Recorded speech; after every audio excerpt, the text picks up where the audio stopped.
नमस्कार जैन साथियों, एक बार फिर से आप सबका बहुत बहुत स्वागत है। संविधान का भाग 4 अनुच्छेद 36 से 51 जिसका नाम है नीति निर्देशक तत्व, आप अनुच्छेद 12 से 35 तक पढ़ चुके हैं, यानी कि मौलिक अधिकार। अनुच्छेद 36 से 51 जिसे हम लोग नीति निर्देशक तत्व या नीति निर्देशक तत्व DPSP इसको अंग्रेजी में बोलते हैं, उसके बारे में पढ़ेंगे। बहुत महत्वपूर्ण टॉपिक है DPSP, directive principle of state policy, यानी राज्य को संविधान ने एक दिशा निर्देश जारी किया है कि आप किस तरह से शासन व्यवस्था चलाएंगे, किस तरह अपने नागरिकों का कल्याण करेंगे, देखभाल करेंगे, किस तरह देश चलाएंगे। इसका एक निर्देश जारी किया गया है और ये निर्देश कंपलसरी नहीं है, ये निर्देश एक नैतिक है, यानी नैतिक जिम्मेदारी है राज्यों की।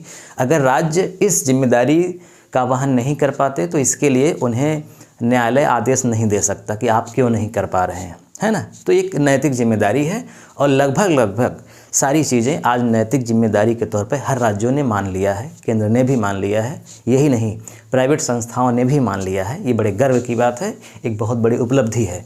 तो आम नागरिकों को सबको DPSP के बारे में जानना चाहिए, तो हम इसके बारे में आपको बताएंगे। सबसे पहले तो हम ये जान लें कि ये संविधान के किस भाग में इसका वर्णन किया गया है।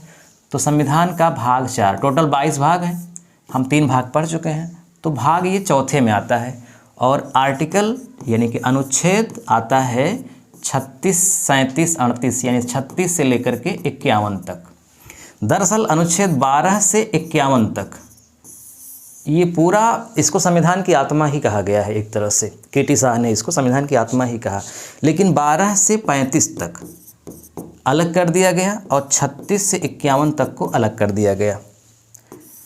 BN राव संवैधानिक सलाहकार थे, उन्होंने कहा था कि 12 से 35 तक इसको अलग किया जाए, 36 से 51 तक अलग किया जाए। 12 से 35 तक बाध्यकारी है राज्यों के लिए, यानी इसमें जितनी बातें लिखी गई हैं वो करना ही करना है। इसमें नागरिकों को, गैर नागरिकों को, सबको अधिकार दिया गया है तथा जो बातें राज्यों को बताई गई है वो करना ही करना है। अगर वो नहीं करेंगे तो हम न्यायालय जा सकते हैं, यानी न्यायालय उनको करवाएगा, यानी बाध्यकारी है। लेकिन 36 से 51 जो है वो बाध्यकारी नहीं है, वो क्या है, एक निर्देश है केवल। ये निर्देश क्यों है और ये क्या क्या निर्देश है, ये सब कुछ हम आज डिटेल में देखेंगे। तो चलिए एक एक करके देखते हैं। सबसे पहले हम ये देख लें यहाँ पे कि नीति निर्देशक तत्व क्यों बनाए गए, आखिर इनकी ज़रूरत ही क्यों पड़ी। तो देखिए, भारत आज़ाद हो गया है, संविधान बन रहा है। आज़ादी के पहले ही संविधान बनने लगा था, लेकिन निश्चित हो गया था कि आज़ाद हो जाएगा। उस समय भारत की साक्षरता बहुत कम थी, गरीबी थी, बड़ी समस्याएं थी, पुनर्वास की समस्याएं थी। तो ऐसे में सारी बातें, मौलिक अधिकार बना देना ये बहुत बुद्धिमानी वाली बात नहीं थी, यानी हर बात लागू हो ये संभव ही नहीं है।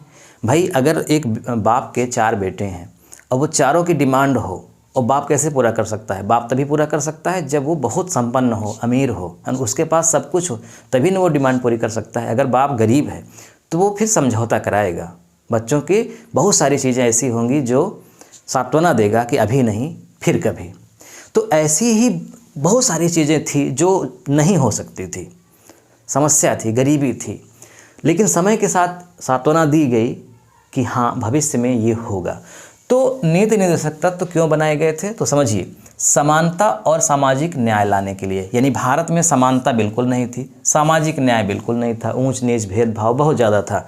तो समानता मिले यानी सबको बराबर अधिकार मिले, और सामाजिक न्याय मिले यानी कोई ऊंच नीच छोटा बड़ा ना हो, इसका मतलब इस व्यवस्था को बनाना था। तो पहली बात समानता और सामाजिक न्याय लाने के लिए।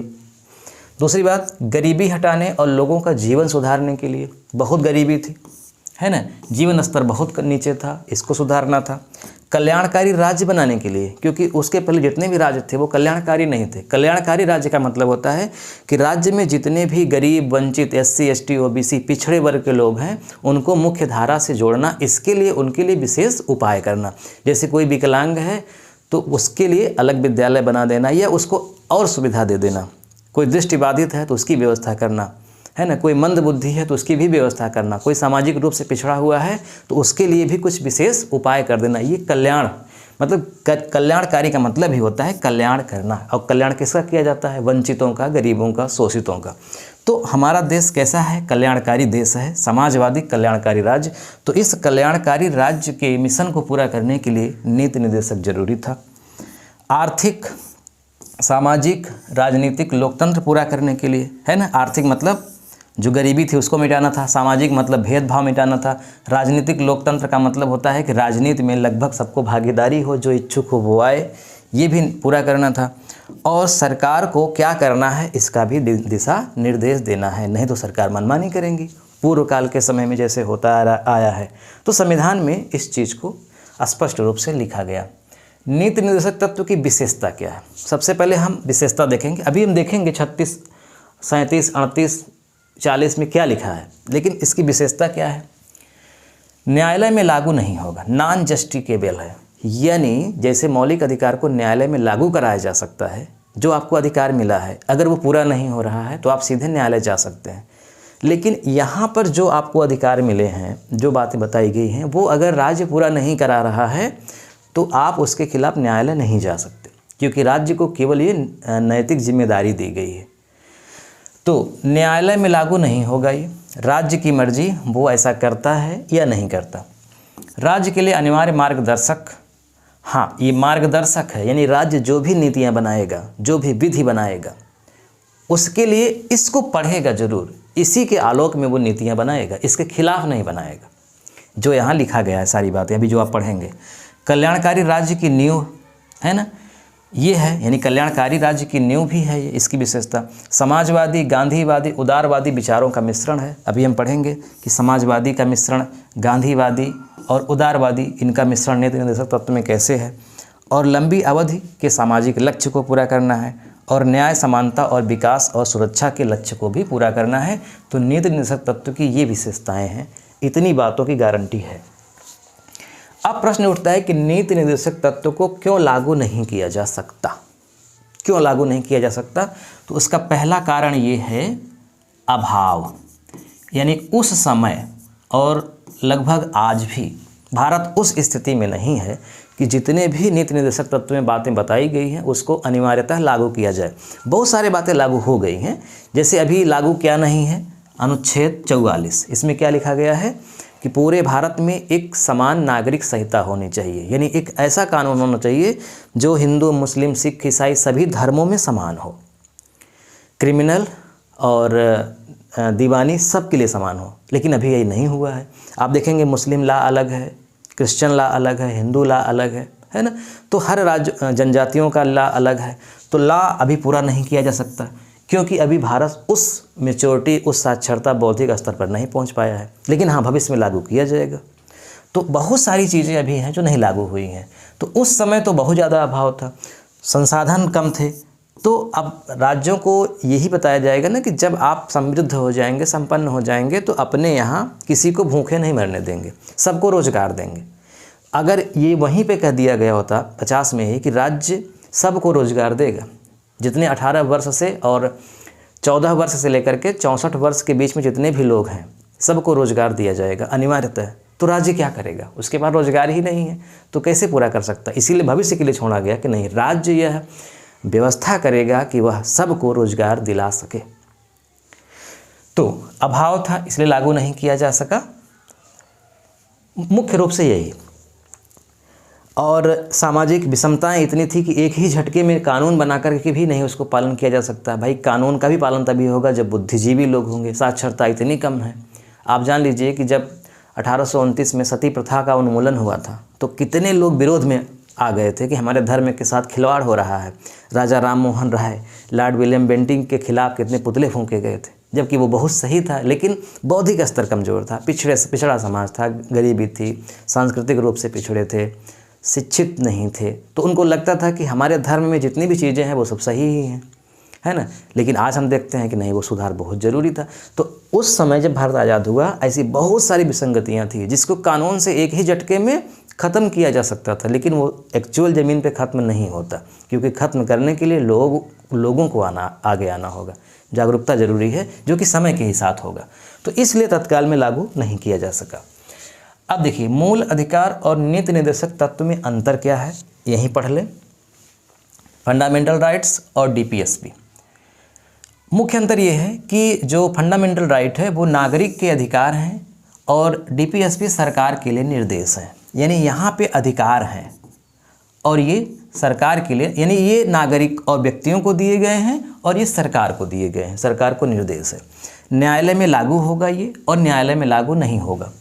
अगर ये नहीं पूरा होता है तो न्यायालय हम नहीं जा सकते। नकारात्मक अधिकार है, मतलब बहुत सारी चीज़ों की मनाही है, जैसे राज्य ये नहीं करेगा, राज्य वो नहीं करेगा, तो ये इसीलिए नकारात्मक प्रवृत्ति का है। अब नकारात्मक का यहाँ वो नकारात्मक नहीं होता है जो हम और आप सोचते हैं। नकारात्मक का मतलब वाक्य नकारात्मक है। जैसे लिखा गया है कि राज्य भेदभाव नहीं करेगा, तो ये अच्छी बात है ना, राज्य भेदभाव नहीं करेगा, तो ये अच्छी बात को ही यहाँ पे नकारात्मक कहा गया है, चूँकि नहीं शब्द आया है। और ये सकारात्मक, यहाँ कुछ भी रोका नहीं गया है, यानी यहाँ भी जितनी भी बातें हैं वो लगभग नहीं है, वो सकारात्मक है। राज्य ये करेगा, राज्य को ये करना चाहिए, समान नागरिक संहिता लागू करना चाहिए, काम सबको मिले ऐसी व्यवस्था बनानी चाहिए, ऐसा। ये व्यक्ति केंद्रित है, ये समाज केंद्रित है, यानी यहाँ इंडिविजुअल है, जो अधिकार मिलता है वो व्यक्तियों को मिलता है, और जो नीति निर्देशक तत्व में बातें हैं वो इंडिविजुअल नहीं हैं, ज़्यादातर सामाजिक हैं, यानी कि समाज केंद्रित है, यानी समाज को ध्यान में रख करके लिखी गई हैं। संविधान की आत्मा है आर्टिकल 32 यहाँ पे, और ये कल्याणकारी राज्य की नींव है डीपीएसपी। तो ये अंतर है। अब हम एक एक करके संक्षिप्त में पढ़ लेते हैं, फिर हम बात करेंगे कि इसमें से कौन कौन से तत्व गांधीवादी हैं, कौन कौन से उदारवादी, कौन कौन से समाजवादी। तो अनुच्छेद 36, 37 आपको दिख रहा होगा, हमने पहले से ही इसको लिख रखा है ताकि समय ज़्यादा हमारा न जाए। देखिए अनुच्छेद 36 में क्या लिखा है, 36 से ही शुरुआत होती है। नीति निर्देशक तत्व का पहला आर्टिकल 36, उसमें केवल और केवल राज्य की परिभाषा दी गई है। राज्य की परिभाषा, डेफिनेशन ऑफ स्टेट। जैसे जब मौलिक अधिकार की शुरुआत होती है अनुच्छेद 12 से, तो 12 में राज्य की परिभाषा दी गई है कि राज्य में कौन कौन शामिल है। केंद्र सरकार, राज्य सरकार, स्थानीय निकाय, प्रशासन, अर्ध सरकारी निकाय, LIC, ये सारे राज्य में शामिल हैं। ऐसी ही परिभाषा यहाँ भी नीति निर्देशक तत्व जब शुरू होता है तो उसमें बताई गई है। यानी मौलिक अधिकार के शुरुआत का पहला आर्टिकल राज्य की परिभाषा, और नीति निर्देशक तत्व के शुरुआत का भी पहला आर्टिकल अनुच्छेद 36 राज्य की परिभाषा। क्लियर? तो यहाँ कुछ पढ़ना ही नहीं है, ये राज्य की परिभाषा है, यानी राज्य किसे कहते हैं ये बताया गया है। फिर अनुच्छेद 37, इस भाग में समाहित सिद्धांतों को लागू करना।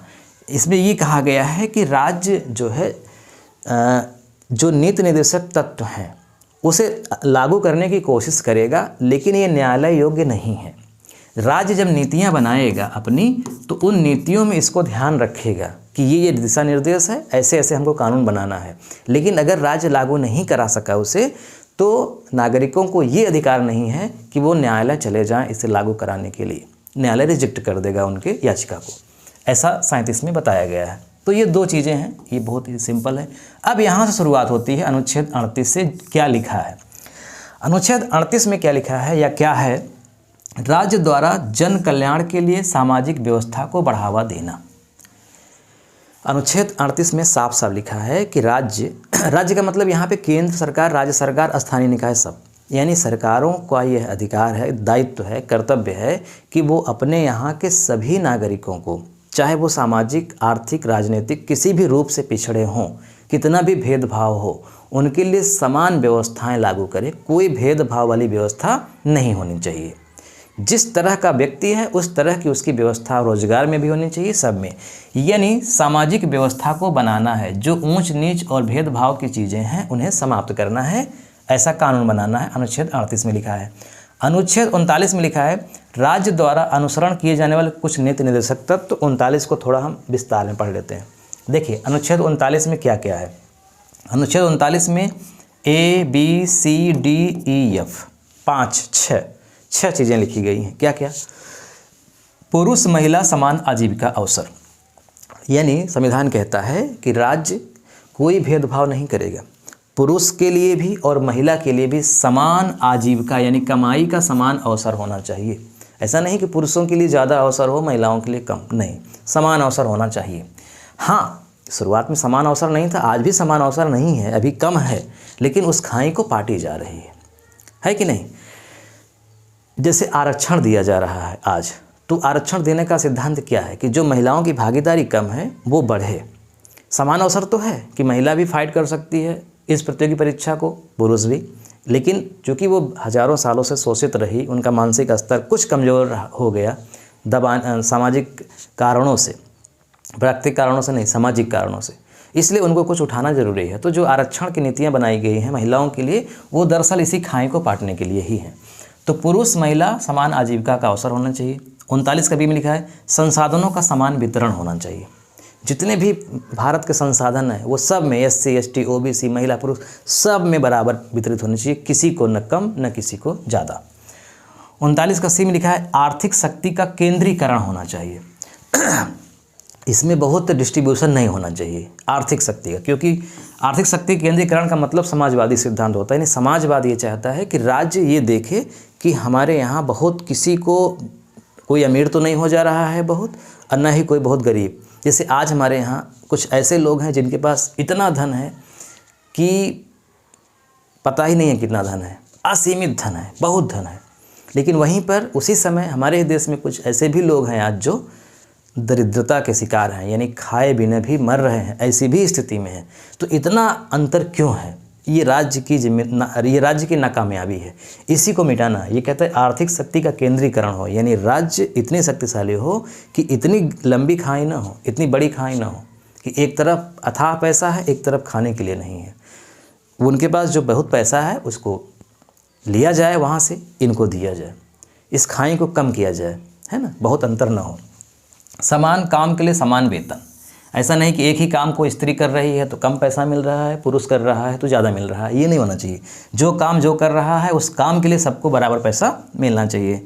39 ये कहता है श्रमिकों का शोषण न हो। 8 घंटे का काम है तो 8 ही घंटे कराया जाए, जिस तरह का काम हो उसी तरह कराया जाए, शोषण नहीं होना चाहिए, उचित मजदूरी देनी चाहिए उनको। 39 जब कहता है बच्चों का संरक्षण और विकास होना चाहिए। तो ये अनुच्छेद 39 में इतनी बातें लिखी गई हैं। अब देखिए 39 हो गया। 39 का ये जो है संशोधन के माध्यम से जोड़ा गया है, शायद 44वां संविधान संशोधन 1978 में हुआ था, उसमें ये जोड़ा गया था 39 का ये कि समान न्याय एवं निःशुल्क कानूनी सहायता। होता क्या था कि जब मुकदमा चलता था तो जो अमीर लोग होते थे वो वकील कर लेते थे, जो गरीब लोग होते थे वो वकील एडवोकेट नहीं कर पाते थे क्योंकि पैसा लगता था। तो यहाँ पर सबके लिए व्यवस्था है, यानी कि समान न्याय, सबको समान न्याय तभी मिलेगी जब वो भी वकील कर पाएगा। तो इसके लिए क्या है, निःशुल्क कानूनी सहायता का प्रावधान किया गया है अनुच्छेद 39 का ए में। अब देखिए अनुच्छेद 40 में क्या लिखा है, ग्राम पंचायतों का संगठन, यानी ग्राम पंचायत होनी चाहिए। आज हमारे यहाँ जो ग्राम पंचायतें हैं, स्थानीय निकाय हैं, प्रधान का चुनाव होता है, वो दरअसल अनुच्छेद 40 में ही उसका वर्णन किया गया था। वो अलग बात है कि जब संविधान लागू हुआ उस समय पंचायतें नहीं लागू थी, लेकिन गांधी जी चाहते थे कि पंचायतें तुरंत लागू हो जाएं। जैसी आज व्यवस्था है ऐसी व्यवस्था गांधी जी उस समय तुरंत चाह रहे थे। अम्बेडकर जी ने कहा नहीं, तुरंत मत करिए, क्योंकि अभी गांव में SC ST OBC बहुत पिछड़े हैं, फॉरवर्ड जो व्यक्ति हैं वो बहुत आगे हैं। तो ऐसे में पंचायत आप शुरू करेंगे तो उनका ही दबदबा होगा और इनका शोषण होगा। तो जो जमींदारी प्रथा पहले से चली आ रही थी वो आज भी जारी रहेगी।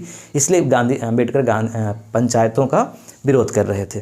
तो उनकी बातों को ध्यान में रखा गया और लिख दिया गया नीति निर्देशक तत्व में कि ठीक है, राज्य को जब ये लगेगा कि हमारे यहाँ अब पंचायत होनी चाहिए तो राज्य अपने यहाँ पंचायतों का गठन करेगा, भविष्य के लिए छोड़ा गया था। तो अनुच्छेद 40 में क्या लिखा था, ग्राम पंचायतों का गठन होना चाहिए।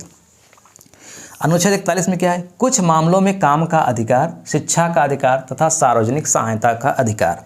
अनुच्छेद 41 कहता है कि भारत में रहने वाले प्रत्येक नागरिक जितनी उनकी योग्यता क्षमता है उसके अनुसार उनको शिक्षा मिलनी चाहिए, उसके अनुसार उनको रोजगार भी मिलना चाहिए। यही नहीं, अगर वो अभाव में हो गए, विकलांग हो गए, वृद्ध हो गए, अपाहिज हो गए, तो उनको सरकारी सहायता मिलनी चाहिए, सार्वजनिक सुविधा मिलनी चाहिए। तो आज जो सार्वजनिक सुविधाएं मिलती हैं, वृद्धावस्था पेंशन मिलता है, विकलांगता का पेंशन मिलता है, तो ये कहाँ से शुरू हुआ है, ये अनुच्छेद 41 की ही देन है। राज्य इसी चीज़ को ध्यान में रख करके नीतियाँ बनाता है। कि हमारे यहाँ जो वंचित लोग हैं, जो काम नहीं कर सकते हैं, है ना, उनको सहायता भी हमें देना है और जो काम कर सकते हैं उनको रोजगार देना है। अनुच्छेद 41। अनुच्छेद 42 में क्या लिखा है? न्यायोचित एवं मानवीय कार्य दशाओं तथा मातृत्व सहायता के लिए प्रावधान। पहले क्या होता था कि ऐसे ऐसे काम कराए जाते थे जो मानव की गरिमा के खिलाफ हैं, मतलब कठिन काम, जो काम भारी मशीनें करेंगी वो आदमी करेंगे, दिन दिन भर काम करेंगे, ऐसा नहीं। यहाँ पे कहा गया कि मनुष्य से वही काम करवाया जाएगा जो मनुष्य कर सकता है, मानवोचित काम होना चाहिए, उसके अनुकूल काम होना चाहिए। बच्चा है तो छोटा काम, जवान है उससे बड़ा काम, महिला है उसके अनुसार काम, सबके लिए एक समान काम नहीं होना चाहिए, काम उनके क्षमता के अनुसार होना चाहिए। और प्रसूति अवकाश है ना, ये कहाँ पे है? हाँ, प्रसूति अवकाश का भी प्रावधान होना चाहिए। यानी अगर मान लीजिए आपने काम पे महिलाओं को लगाया है, अब उनके वो प्रेग्नेंट हो जाती हैं तो उस समय वो उस तरह का काम नहीं कर पाएंगे, तो उनको छुट्टी का भी प्रावधान होना चाहिए। या जब तक वो काम कर ले रही हैं उनके काम को कम कर दीजिए, सामान्य काम दीजिए। जब उनकी डिलीवरी हो जाती है उस समय बच्चे की देखभाल करेंगी तो उनके लिए प्रसूति अवकाश का प्रबंध करिए। तो सरकारी विभाग में आज हर जगह प्रसूति अवकाश का रोल है, मतलब प्रसूति अवकाश मिलता है महिलाओं को हर विभाग में। यही नहीं, प्राइवेट विभाग में भी उनको प्रसूति के लिए अवकाश मिलता है। जब डिलीवरी होती है तो उसके 2 महीना 3 महीना उनकी स्थिति के अनुसार उनको छुट्टी मिलती है। तो महिलाओं को जो छुट्टी मिलती है या महिलाओं को सामान्यतः काम मिल जाते हैं जो वो कर सकती हैं, वो कहाँ वर्णन है? अनुच्छेद 42 में, कि न्याय उचित, यानी जो न्याय कहता है, जो उचित है, जितना वो कर सकता है, कर सकती है, उसके अनुसार उसको काम दीजिए। जो मानव कर सकता है वो काम होना चाहिए और मातृत्व सहायता भी मिलनी चाहिए। अनुच्छेद 42। अनुच्छेद 43 कहता है कर्मचारियों को निर्वाह वेतन आदि। ये देखिए, कर्मचारियों को निर्वाह वेतन मतलब इतना उनको वेतन मिलना चाहिए जिससे उनकी जीवन यापन चल सके। जैसे खेती बाड़ी में आप देखिए, भारत कृषि प्रधान देश है, यहाँ पे खेती से संबंधित जो उद्योग हैं वो लगभग बेकारी की स्थिति में रहते हैं। इंसान 12 महीने उसमें काम करता है, अब उसका 12 महीने का एक दिन का वेतन आप देखेंगे तो कितना है, इससे वो घर नहीं चला सकते। तो जो कृषि से संबंधित मजदूर हैं, खेतीबाड़ी करते हैं या उद्योग करते हैं, उनको इतनी मजदूरी मिलनी चाहिए कि वो अपना जीवन यापन चला सकें। यही नहीं, वो शहर में न जाएं, अपने घर परिवार में रहें। इसके लिए सरकार को ये चाहिए कि वो कुटीर उद्योग की भी व्यवस्था करे। सरकारी प्रयास से, अर्ध सरकारी प्रयास से, समाजसेवी करें या कोई व्यक्ति करें, लेकिन वहाँ पे कुटीर उद्योग यानी छोटे उद्योग लगने चाहिए ताकि गांव के लोग वहीं पे रह करके काम करें और उससे जो आय हो उससे जीवन यापन कर सकें। तो जो कुटीर उद्योग का कॉन्सेप्ट है गांधी जी का, वो अनुच्छेद 43 में है ना। तो कर्मचारियों को निर्वाह वेतन और कुटीर उद्योग। 43A बाद में जोड़ा गया है। उद्योगों के प्रबंधन में कर्मचारियों को सहायता, ये बाद में जोड़ा गया है, 43 में ही है। 43 का B सहकारी समितियों को प्रोत्साहन, ये भी बाद में जोड़ा गया है। 39 हम देख ही लिए। 44 समान सिविल संहिता, नागरिकों के लिए समान नागरिक संहिता होनी चाहिए। यानी कानून सबके लिए बराबर तो है, ठीक है, लेकिन नियम सबके लिए बराबर होना चाहिए। विवाह का नियम, तलाक का नियम, संपत्ति का नियम, क्रिमिनल का नियम, खेतीबाड़ी संबंधित नियम, जितने भी नियम हैं वो भारत में रहने वाले प्रत्येक व्यक्ति के लिए बराबर होने चाहिए, जो कि अभी नहीं है। इसको लागू किया जाना बाकी है। तो अनुच्छेद 44 में लिखा है समान नागरिक संहिता। अनुच्छेद 45 में क्या लिखा है? बालपन पूर्व देखभाल तथा 6 वर्ष से कम आयु के बच्चों की शिक्षा। देखिए 14 वर्ष होना चाहिए। 6 वर्ष से लेकर के 14 वर्ष तक के जितने भी बच्चे हैं उनके शिक्षा की व्यवस्था होनी चाहिए। ये नीति निर्देशक तत्व में था। मतलब जब संविधान बनके तैयार हुआ तो इसको अनुच्छेद 12 से 35 तक रखना चाहिए था, मौलिक अधिकार में रखना चाहिए था, लेकिन नीति निर्देशक तत्व में रखा गया था। क्यों? क्योंकि उस समय अगर मौलिक अधिकार में रखते कि 6 से 14 वर्ष तक के बच्चों को अनिवार्य निःशुल्क शिक्षा देनी है, तो सरकार कैसे देगी शिक्षा? न विद्यालय है, न अध्यापक हैं, न संसाधन हैं, न सड़कें हैं कि बच्चा आ सकता है विद्यालय तक, न बच्चों के घर में वो माहौल है कि वो विद्यालय भेजेंगे ही। तो अनिवार्य शिक्षा अगर मौलिक अधिकार में उस समय कर दिया गया होता तो वो पूरा नहीं हो सकता था। इसीलिए नीति निर्देशक तत्व में रखा गया 45 में कि राज्य व्यवस्था करे कि 6 वर्ष से लेकर के 14 वर्ष तक के बीच जितने भी बच्चे हैं वो निश्चित तौर पे स्कूल जाएं, शिक्षा प्राप्त करें। लेकिन बाद में 86वें संविधान संशोधन के तहत सन 2002 में इसको मौलिक अधिकार में रखा गया, अनुच्छेद 21 का ए में, आप जानते हैं। तो नीति निर्देशक तत्व में भी ये है और अब ये 2002 से मौलिक अधिकार भी बन गया कि 6 से 14 तक उम्र के बच्चे अनिवार्य निःशुल्क शिक्षा पाएंगे। जो कि शुरुआत में नीति निर्देशक तत्व में वर्णन था, यानी इसको पूरा किया जा चुका है आज। अनुच्छेद 46 में क्या है, SC ST और OBC के लिए शिक्षा के क्षेत्र में और रोजगार के क्षेत्र में विशेष उपाय किया जाना है। यानी जो SC हैं, ST हैं, OBC हैं, अगर वो पिछड़े हैं तो उनकी उन्नति के लिए राज्य कुछ विशेष प्रयोजन कर सकती है। शुरुआत में आप देखिएगा कि जो बहुत मामले सुप्रीम कोर्ट में जाते थे, जैसे राज्य चाहती थी कि हम आरक्षण दें SC ST को विद्यालयों में प्रवेश के लिए या नौकरियों में, तो तुरंत जो है व्यक्ति पहुंच जाते थे सुप्रीम कोर्ट, कहते थे कि मौलिक अधिकार का उल्लंघन है, क्योंकि मौलिक अधिकार में लिखा है ना, अनुच्छेद 15 में सबके लिए समानता होनी चाहिए, 16 में रोजगार के लिए समान अवसर होना चाहिए। तो यहाँ पर किसी की सीटें बढ़ा क्यों रहे हैं, किसी की घटा क्यों रहे हैं, तो इसके चक्कर में फिर न्यायालय उसको खारिज कर देता था, कहता था नहीं राज्य भाई साहब आप ये नहीं कर सकते, सबके लिए समानता है। तो राज्य कहते थे कि नहीं, यहाँ पे तो लिखा है कि SC ST के लिए हम विशेष प्रयोजन कर सकते हैं, और विशेष प्रयोजन का मतलब ही हुआ ना कि हम कुछ लोगों की सीटें छीनेंगे, कुछ लोगों को ज़्यादा देंगे, यहाँ पे लिखा है। तो सुप्रीम कोर्ट कहता था नहीं, ये तो नीति निर्देशक तत्व है और नीति निर्देशक तत्व को लागू नहीं कराया जा सकता न्यायालय से। बाद में उसे मौलिक अधिकार में ही जोड़ दिया गया। आप देखिए पढ़ा ही चुके हैं अनुच्छेद 15 में, अनुच्छेद 16 में, तो इसको भी पूरा किया जा चुका है वर्तमान में। अनुच्छेद 47 पोषाहार का स्तर बढ़ाने, जीवन सुधारने तथा जन स्वास्थ्य की स्थिति को बेहतर करने के लिए है। अब जन स्वास्थ्य की स्थिति को बेहतर करना है तो इसका मतलब नशा मुक्त होना चाहिए भारत।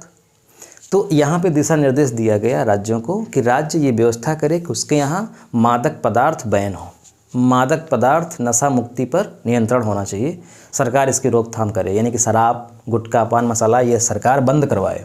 लोगों का स्वास्थ्य सुधारना है, पैसा बचाना है। तो मादक पदार्थों पर, शराबबंदी पर प्रतिबंध लगाया गया है अनुच्छेद 47 के तहत। अनुच्छेद 48 में कृषि एवं पशुपालन का संगठन, यानी कृषि का विकास करना है, और जैसे गाय है, गाय का बछड़ा है, वो उससे खेती बाड़ी होती है, तो उसका वध नहीं होना चाहिए, गायों का वध नहीं होना चाहिए, क्योंकि उनसे दूध मिलता है, उनसे बछड़े मिलते हैं, उनसे गोबर मिलता है। तो पशुओं जो मनुष्य के लिए, कृषि के लिए, समाज के लिए बहुत आवश्यक हैं, उनका वध, तो गोवध पर रोक लगाया गया है अनुच्छेद 48 के तहत। गोवध पर रोक, इसे परीक्षा में पूछा जाता है।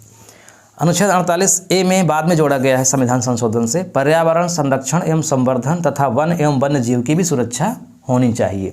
जैसे बाद में आप देखेंगे कि हाथी, गैंडा, बाघ, हिरण, नीलगाय, इसमें कोई नहीं मार सकता, इस पर कानून बनाया गया है। तो सब ये यहीं से कानून निकला है कि हमें पर्यावरण का संरक्षण करना है।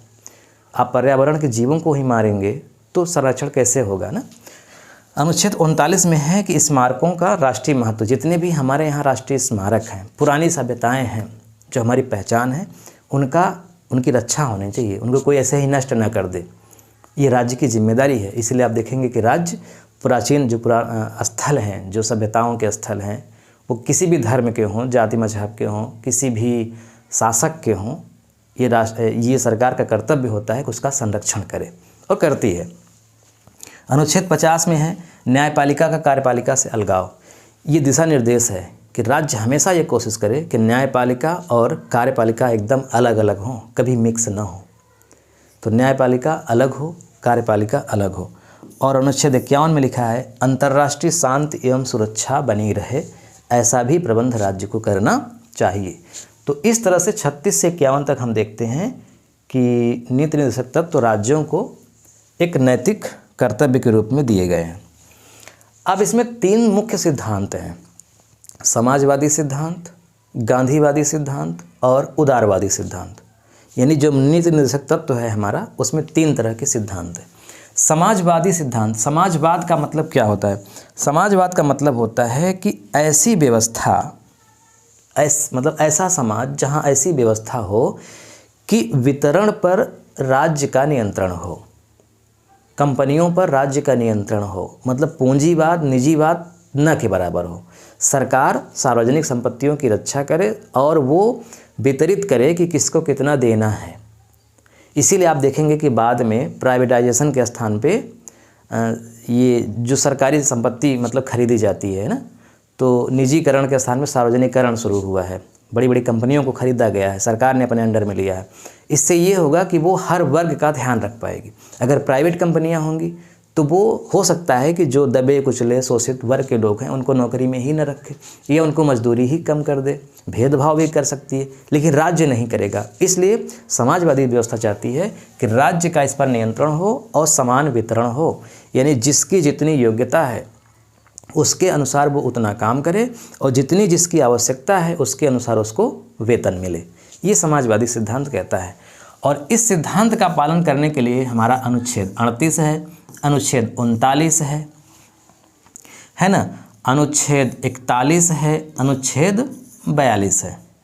ये भी परीक्षा में पूछा जाता है कि निम्न में से कौन सा सिद्धांत समाजवादी है। तो 38, 39, 41, 42 मुख्य रूप से याद रखिएगा। अब इसमें क्या लिखा है आप पढ़ ही चुके हैं, एक बार फिर से बैक करके पढ़ लीजिएगा। फिर दूसरा सिद्धांत आता है गांधीवादी। गांधीवादी सिद्धांत का मतलब कि गांधी जी क्या चाहते थे। एक बहुत इंटरेस्टिंग बात आप जान लीजिए कि गांधी जी संविधान सभा के सदस्य नहीं थे। गांधी जी संविधान सभा के सदस्य नहीं थे, यानी कि संविधान निर्माण में योगदान उनका नहीं था, लेकिन देख रेख में था। देख रेख वो कर रहे थे क्या हो रहा है। हालांकि बीच में ही उनकी मृत्यु हो गई, लेकिन गांधीवादी सिद्धांत बहुत हैं। जैसे सबसे बड़ा सिद्धांत क्या है, अनुच्छेद 40। अच्छा, गांधी जी क्या चाहते थे? गांधी जी ट्रस्टीशिप चाहते थे, मतलब गांधी चाहते थे कि सत्य अहिंसा के द्वारा शासन हो, है ना। जो पूंजी है लोगों की, वो पूंजी को अपनी निजी न समझें, ट्रस्ट क्या समझें, यानी कि किराए का समझें कि जब तक हम हैं देख रेख कर रहे हैं, हमें दिया गया है, हम बाद में दूसरे के लिए छोड़ करके जाएंगे। बहुत ऊंचा सिद्धांत है, कभी आपको पढ़ाएंगे। तो अनुच्छेद 40 में जो ग्राम पंचायतों का गठन के बारे में है वो गांधीवादी सिद्धांत से प्रेरित है। फिर अनुच्छेद 43 गांधीवादी सिद्धांत से प्रेरित है, कुटीर उद्योग। तो यहाँ पे ग्राम पंचायत और यहाँ पे कुटीर उद्योग। गांधी जी चरखा चलाते थे ना, कहते थे छोटे छोटे काम। गांधी जी भारी मशीनों के विरोधी थे। जवाहरलाल नेहरू चाहते थे कि भारी मशीनें लगें, यानी ऊपर से नीचे विकास हो। गांधी जी चाहते थे नहीं, नीचे से ऊपर हो, मतलब छोटे उद्योग लगाए जाएं, कुटीर उद्योग लगाए जाएं पहले। तो 40, 43, 46, आप 46 में जानते ही हैं, SC, ST, OBC, इनके उत्थान के लिए, महिलाओं इनके उत्थान के लिए काम होने चाहिए। फिर 47 ये भी गांधीवादी है, आप पढ़ ही चुके हैं कि नशा पर रोक, है ना, नशा मुक्त हो भारत। फिर 48 ये भी गांधीवादी है, इसमें क्या है, गोवध पर रोक, गोवध पर रोक, ये सब लिखिएगा। फिर ठीक है, मुख्य रूप से इतना ही 40, 43, 46, 47 और 48 ये गांधीवादी सिद्धांत है, यानी गांधी जी चाहते थे, इसलिए ये ऐसा हुआ। फिर अगला है उदार बौद्धिक सिद्धांत। उदार बौद्धिक सिद्धांत का मतलब होता है जो उदार हो। उदार का मतलब जो किसी एक सिद्धांत को ना मानता हो, जो विकास चाहता हो, जो उसी चीज़ को सही कहेगा जो समाज के लिए सही है, वो किसी सिद्धांत को नहीं मानता। तो इसमें आप पढ़िएगा, अनुच्छेद 41 है, अनुच्छेद 42 है, फिर अनुच्छेद 44 है जो समान सिविल संहिता कहता है, अनुच्छेद 45 है जो सबके लिए मतलब बच्चों के लिए शिक्षा की बात करता है, फिर 48 भी है, ये 48 है, 49 है, 50 है और 51 है। ये सब उदार बौद्धिक सिद्धांत के ही नीति निर्देशक तत्व के लक्षण हैं। ठीक है, तो आज हमारा नीति निर्देशक तत्व होता है समाप्त। हमने बहुत कोशिश किया कि आपको सारी बात समझा सकूं। फिर भी अगर कोई बात छूट गई हो तो कमेंट में लिख सके, कमेंट बॉक्स में लिख करके पहुंच सकते हैं। मिलते हैं नेक्स्ट वीडियो में। नमस्कार।